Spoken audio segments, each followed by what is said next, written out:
Hello students, कैसे हैं आप सभी लोग। तो लास्ट हमने आपको बताया था फंक्शंस ऑफ मैनेजमेंट के बारे में। तो उन्हीं के जो फंक्शंस ऑफ मैनेजमेंट है उनको वन बाय वन डिस्कशन करेंगे।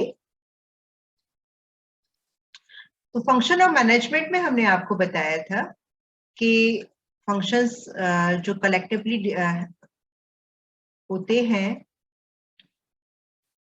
वो है planning, organizing, staffing, directing, control. अब इनको वन बाय वन डिस्कशन करते हैं। So first function is planning. सभी को पता होगा डेफिनेटली प्लानिंग क्या होती है, लेकिन मैनेजमेंट के पॉइंट ऑफ व्यू से हम प्लानिंग को कैसे डिस्कशन कर सकते हैं। तो पहले इसमें पढ़ लेते क्या है। So it is a basic function of management according to news. Planning is deciding in advance what to do, when to do, and how to do. Okay, it bridges the gap from where we are and where we want to be. Where we are and where we want to be. What to do, when to do, how to. It is an exercise in problem solving and decision making. Planning is necessary to ensure proper utilization of human and non-human resources. It is all pervasive. It is an intellectual activity, and it also helps to avoiding confusion, uncertainties, risk, wastages. So what is planning? According to news, planning is deciding in advance. Planning क्या होता है? कोई भी काम करने से पहले हम डिसाइड करें कि क्या क्या हमको करना है, क्या करना है, कब करना है, कैसे करना है। ये सारा डिसीजन हम प्लानिंग में लेते हैं। इसके साथ कहाँ करना है, किसके साथ करना है, कब करना है, सारे वाई, ऑल क्वेश्चन मार्क, सारे क्वेश्चन मार्क हमारे प्लानिंग के अंदर कवर अप हो जाने चाहिए। प्लानिंग के अंदर हम सारे क्वेश्चन मार्क, सारे क्वेश्चंस का आंसर ढूंढते हैं। सो it is an exercise in problem solving and decision making. कौन कौन सी प्रॉब्लम्स आ सकती हैं, पहले से ही हम सारी प्रॉब्लम्स को देख लेते हैं और उनका क्या सोल्यूशन हो सकता है, वो सारी चीजें हम यहाँ पर प्लानिंग के अंदर देखते हैं। अब इसमें क्या करना होता है? Proper utilization of human and non human resources. Human resource तो समझते हैं मैन पावर, और नॉन ह्यूमन रिसोर्सेज मतलब जैसे आपका फाइनेंस है ना, आपका रिसोर्सेज है, लाइक फिजिकल रिसोर्सेज हैं। फिजिकल रिसोर्सेज में क्या आते हैं? आपके ऑफिस, आपका जो भी रिसोर्सेज आपके पास है, आपके पास कंप्यूटर्स हैं, आपके पास इलेक्ट्रिसिटी है, आपके पास ठीक है। तो ये सारे हमारे आते हैं नॉन ह्यूमन रिसोर्स। तो ये क्या करते हैं? प्लानिंग करने से हमारा एक कंफ्यूजन भी क्लियर होता है कि आगे कोई कंफ्यूजन नहीं रहता इसमें, अनसर्टेनिटीज, कोई रिस्क नहीं रहता, और वेस्टेज भी कम हो सकती है अगर हम प्रॉपर प्लानिंग करें। कोई भी काम करने से पहले 50% टाइम हमको प्लानिंग में, बहुत सारा मतलब सबसे ज्यादा मैक्सिमम टाइम हमको प्लानिंग में निकालना चाहिए। अगर हमारी प्लानिंग प्रॉपर होती है तो हमारा जो काम करने का जो प्रोसेस होगी वो काफी इजी हो जाएगी। तो ये क्योंकि सारे क्वेश्चंस के आंसर हमारे पास होंगे। Why to do, when to do, what to do, how to do, ये सारे क्वेश्चंस का आंसर हमारे पास प्लानिंग के अंदर आता है। जैसे मैंने अभी आपको तिलक मेहरा का एक एग्जाम्पल बताया था, जो डब्बा वाला कोरियर स्टार्ट किया था उन्होंने। तो उन्होंने स्टार्ट करने से पहले जब अपने फादर से डिस्कशन किया था अपना प्रोजेक्ट, तो सारे सारी क्वेश्चंस का वो पहले से ही आंसर लेके तैयार बैठे हुए, यू नो। तो उन्होंने अपने फादर से डिस्कशन किया that I want to do such type of work, और उसका साथ उनके अंकल ने दिया। और अंकल एक बैंक में काम करते थे। जब अंकल से उन्होंने डिस्कशन किया ना, उन्होंने सारी प्लानिंग पहले से ही कर रखी थी, सारी प्लानिंग उन्होंने पहले से ही कर रखी थी और उनके पास हर क्वेश्चन का आंसर था। तो किसी भी काम पर करने से पहले हमको प्रॉपर प्लानिंग की जरूरत होती है। So this is the planning, this is the main function of management. Next is organizing, organize करना। जो हमने प्लान किया है उसको सिस्टमैटिकली, और प्लानिंग में हमारे पास कई सारे ऑप्शंस भी आ सकते हैं कि हमें ये काम करना है या ये काम करना है। अब उसको हम एक स्टेप बाय स्टेप ऑर्गेनाइज करें, ठीक है। So this is called the organizing. It is the process of bringing together physical, financial, and human resources and developing productive relationship amongst them for achievement of organizational goals. तो organizational goals के को पाने के लिए जो हमारे पास physical, financial और human resources हैं, उनका हमें प्रोडक्टिव किस तरीके से बनाए, किस तरीके से हम उनकी रिलेशनशिप यानी किस तरीके से हम उसको मेंटेन करें कि हमारा जो टारगेट्स है वो अचीव हो सके, जो हमारे टारगेट्स है, जो हमारे गोल्स है, उन पर हम पहुंच सके, right. According to Henry Fayol, to organize a business is to provide it with everything useful or its functioning, that is raw material, tools, capital and persons. तो हमने प्लानिंग में ये तो कर लिया कि हमें ये करना है, हमारे गोल्स ये है, इस तरीके से हमको करना है। अब उन प्लानिंग करना तो हमको ये सब है, लेकिन उनमें कौन कौन से टूल्स चाहिएंगे, क्या ह्यूमन रिसोर्स चाहिए, कितनी कैपिटल चाहिएगी, उन कितना कितना कब कब हमें लगाना है, ये सारी जो ये सारा जो सिस्टम होता है वो आता है हमारा ऑर्गेनाइजिंग के अंदर। To organize a business involves determining and providing human and non-human resources to the organization structure. Organizing is a process involves, अब organizing में क्या क्या आता है, आइडेंटिफिकेशन ऑफ एक्टिविटीज, हमें पहले ये करना होगा हमें क्या क्या एक्टिविटीज करनी है, कैसे कैसे हमें काम, कौन कौन से हमें काम करने हैं, राइट। जैसे हमने वो डब्बा वाला सिस्टम की बात करी, तो डब्बा वाले सिस्टम में क्या क्या हमको, हमें ये तो प्लानिंग तो हमने कर ली कि हमको ऐसे करके कोरिया से, उसने प्लानिंग तो कर ली थी तिलक मेहरा ने कि हम कि उसको ये बनाना है सिस्टम, और इस तरीके से इन लोगों को यूज करना है, ये पिक करेंगे, ये ड्रॉप करेंगे। लेकिन उसके संग संग कई सारी एक्टिविटीज भी इन्वॉल्व हो जाती है कि फाइनेंस कैसे लेंगे, किस तरीके कौन सा एक सोर्स बनाएंगे कि जो है ऑप्टिमल यूज कर सके, कम से कम समय में कोई भी बंदा उसको ड्रॉप कर सके और पिकअप के लिए डाला जा सके। और अगर स्लॉट्स में है, सपोज डिस्टेंस ज्यादा है, तो 2 स्लॉट में भी एक बंदे की रीच इतनी है तो उसने यहाँ से पिकअप किया, यहाँ ड्रॉप किया, दूसरे बंदे की रीच इतनी है तो यहाँ से पिकअप किया, यहाँ ड्रॉप किया। तो कई सारी चीजें इन्वॉल्व हो जाती है, ऐसा नहीं है कि एक काम कर रहे तो यही यही हो, कई सारे स्टेप्स उसमें होते हैं, उनको स्टेप बाय स्टेप ऑर्गेनाइज करना, वन बाय वन डिसीजन लेना कि कैसे हमें ऑर्गेनाइज करनी है और कौन कौन सी एक्टिविटीज इसमें करनी है, वो आता है। So this is identification of activities, कौन कौन सी स्टेप बाय स्टेप हमको काम करने हैं। क्लासिफिकेशन और ग्रुपिंग ऑफ एक्टिविटीज, उसके पास उनको ऑर्गेनाइज कर देंगे, ग्रुप कर देंगे सारी एक्टिविटीज को। Assignment of duties her human को, क्योंकि ऑर्गेनाइजिंग में क्या आता है, ह्यूमन रिसोर्स की इन्वॉल्वमेंट हो जाती है, मैन पावर की इन्वॉल्वमेंट हो जाती है। तो असाइनमेंट ऑफ ड्यूटीज, किस बंदे को क्या काम करना है वो असाइन कर दिया जाएगा। Delegation of authority and creation of responsibility, delegate कर दी जाएगी कोई अथॉरिटी और उनकी रिस्पॉन्सिबिलिटीज बता दी जाती है। Coordinating authority and responsibility relationships, उसके बाद आपस में कैसे वो किस तरीके से कोऑर्डिनेट करेंगे। लेवल ऑफ मैनेजमेंट सेटअप होगा कि आप इनको रिपोर्ट करेंगे, आप इनको रिपोर्ट करेंगे, आप इनको रिपोर्ट करेंगे। एक बंदा तो सारे सब लोगों से बात नहीं कर सकता, तो वो लेयर ऑफ मैनेजमेंट क्रिएट किया जाता है।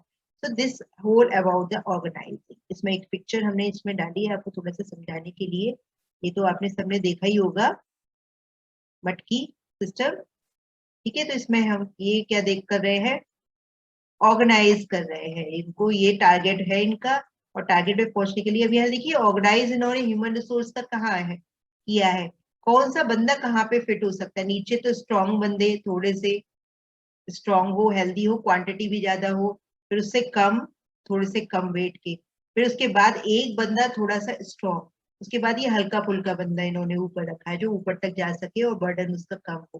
So this everything is the part of organization, organizing कि किस तरीके से हमें स्टेप बाय स्टेप किसी प्लान को, किसी टारगेट को करने के लिए, टारगेट को हिट करने के लिए प्लान करना है। अब अगर हम इसमें, अब ये तो सोच लिया कि हमें टारगेट को हिट करना है, लेकिन उस टारगेट को हिट करने के लिए अब ये ऑर्गेनाइजेशन करना भी बहुत जरूरी होता है।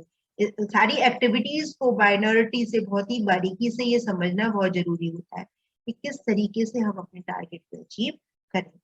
ठीक है, so this is also an example of organizing. Staffing, staffing यानी ह्यूमन रिसोर्स की बात आ गई। अब यहाँ पर जो हम स्टाफ रखेंगे वो किस तरीके से हमें मैनेज करना है, कोई भी स्टाफ रखेंगे। The main purpose of staffing is to put right man on right job. Right काम के लिए, सही काम के लिए सही बंदा मिले, वो हमारा होता है स्टाफिंग, ह्यूमन रिसोर्स का पार्ट।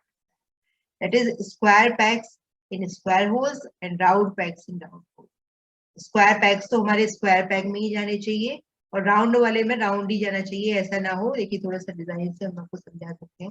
जैसे ये स्क्वायर है, अब ऐसा तो ये नहीं हो सकता कि ये स्क्वायर वाला या राउंड में चला जाए, है ना। राउंड वाले को जो बेस्ट फिट होगा वो राउंड वाला होगा, स्क्वायर वाले को स्क्वायर वाला होगा शेप, और ये ट्राइंगल वाले को ये ट्राइंगल वाला ही होगा। ठीक है, अब मैं इसमें फिट करने की, इसका कहने का क्या मतलब है, अगर किसी में मैनेजमेंट की स्किल्स है, फाइनेंशियल स्किल्स है, किसी को आता है फाइनेंस यानी बैलेंस शीट बनाना अच्छे से आता है, और आपसे आप उसको कह देते हैं कि आपको तो भैया स्टैंप लगाने का काम करना है, तो वो उसका क्या होगा, वो सेम वही हो गए ना कि स्क्वायर में सर्कल, सर्कल वाला ब्लॉक हम उसमें लगा रहे हैं, सर्कल पैक्स को हम स्क्वायर होल में फिट करने की कोशिश कर रहे हैं, है ना। तो हमें ह्यूमन की क्वालिटी को देखना है, और क्वालिटी को देखते हुए हमको उसको उसकी लोकेशन फिट करनी है।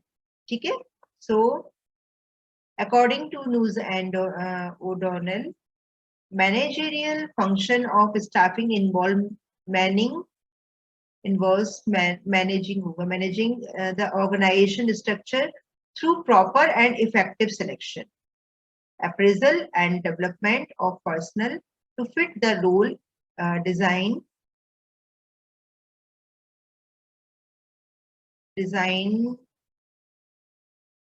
the structure.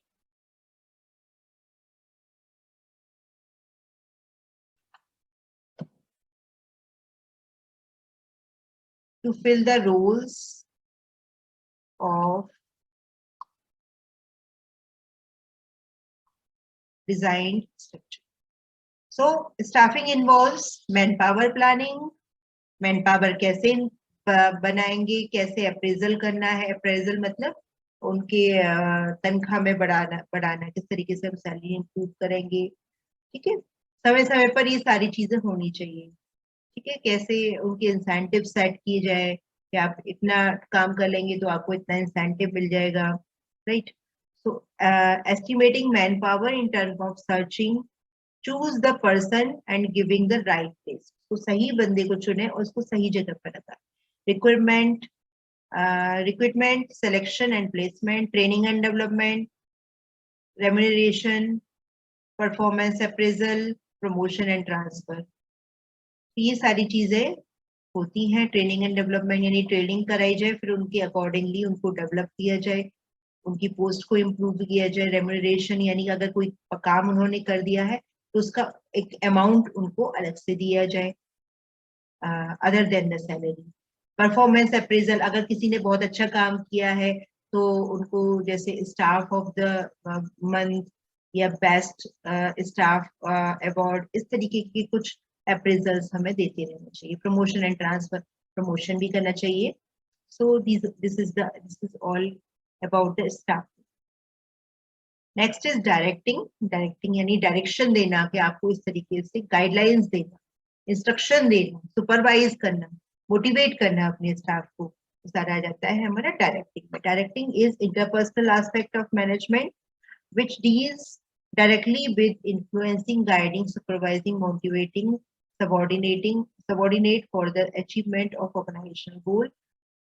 Direction has following elements: supervision, supervise करना है अपने स्टाफ को, ठीक है, वर्कर्स को, कि आप डायरेक्ट डायरेक्शन में जाएं, वो जो काम कर रहे हैं उनको देखते रहना कि आप कुछ गलत तो नहीं कर रहे हैं या कुछ इम्प्रूवमेंट्स की जरूरत है, ठीक है। तो सुपरवाइज करना, मोटिवेट करना, इंस्पायर करना, हाँ, स्टिमुलेटिंग करना, एनकरेज करना, ठीक है,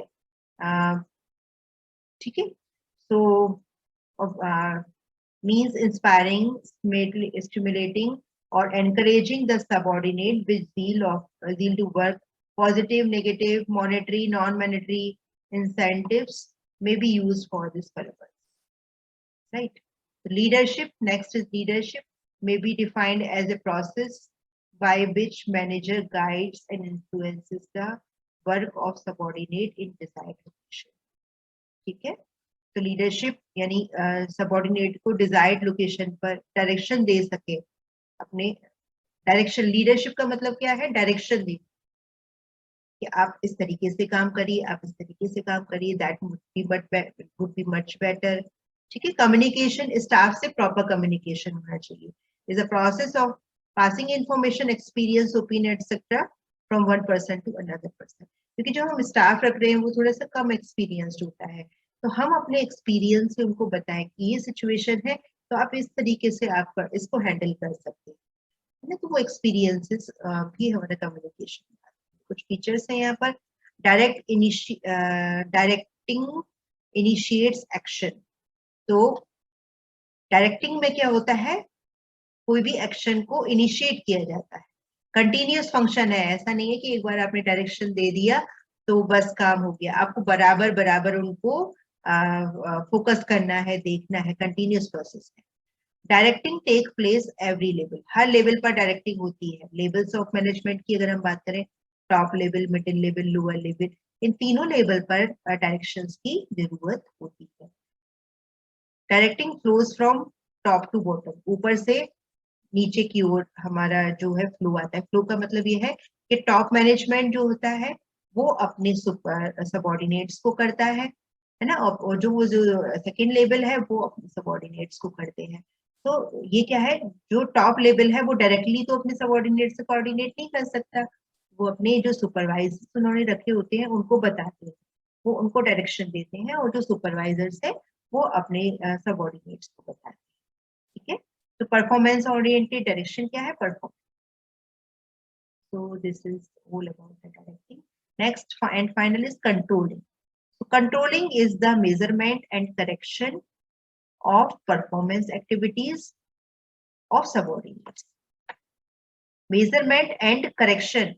अब काम तो सब कर रहे हैं लेकिन उसको कंट्रोल करना है, यानी देखते रहना कि आप जो भी कर रहे हैं वो सही कर रहे हैं या नहीं कर रहे हैं। उसकी चेकलिस्ट, उसकी करेक्शन चेक करते रहना कि आप सही मेजरमेंट में काम कर रहे हैं या नहीं कर रहे हैं। आपकी परफॉर्मेंस, आपकी एक्टिविटी, ऐसा तो नहीं है काम करते करते आपने थोड़ा सा अपने अपने हिसाब से चलने लगे, नहीं चल सकते ना। तो उनको डायरेक्शन देना भी बहुत जरूरी है कि भाई आप आराम नहीं करना है, एक काम खत्म कर लिया है, दूसरा काम शुरू करना है, ठीक है।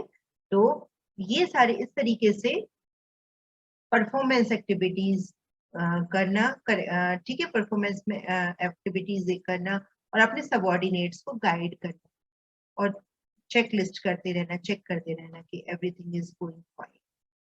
So therefore, controlling has following steps: establishment of standard performance, measurement of actual performance, measurement of actual performance। ऐसा भी हो सकता है कि कुछ स्टाफ हमारे लास्ट मंथ उन्होंने बहुत अच्छा काम किया लेकिन इस महीने उन्होंने अच्छा काम नहीं किया, तो उनको वार्म अप करना, उनको और बताना कि आप देखिए आपने उस समय बहुत अच्छा काम किया था, आप कर सकते हो, आप इस तरीके से करिए, फॉलो अप करना उनको, ठीक है। मेजरमेंट करना, हो सकता है उनसे अच्छा बंदा कोई और काम कर रहा हो तो उसको भी गाइडलाइंस देना, ये सारे कंट्रोलिंग में आते हैं। comparison of actual performance with the standards and finding out deviation if any. Okay, comparison करेंगे उनकी परफॉर्मेंस में, जो भी स्टैंडर्ड्स हमने बनाए हैं उनके अकॉर्डिंग, ठीक है। और corrective action is main. Corrective यानी जो भी हम काम कर, जो भी टीम काम कर रही है उसको चेकलिस्ट चेक करते रहना है, कि रेगुलरली चेक करना है कि जो भी काम हमने दिया है वो प्रोग्रेसिवली हो रहा है या नहीं हो रहा है। तो ये अगर हम देखें तो कंट्रोलिंग में ये पिक्चर देखेंगे तो ये एक सुपरवाइजर है, मैनेजर है, and he is controlling the whole thing. यहाँ इसको भी डायरेक्शन दे रहा है, इसको भी देख रहा है, इसको भी देख रहा है। सो दिस इज, ये क्या कर रहा है, सबको कंट्रोल कर रहा है। So this is the controlling. These all are the function of management. I hope आप क्लियर हो गए होंगे सारे points. Thank you so much. Next video में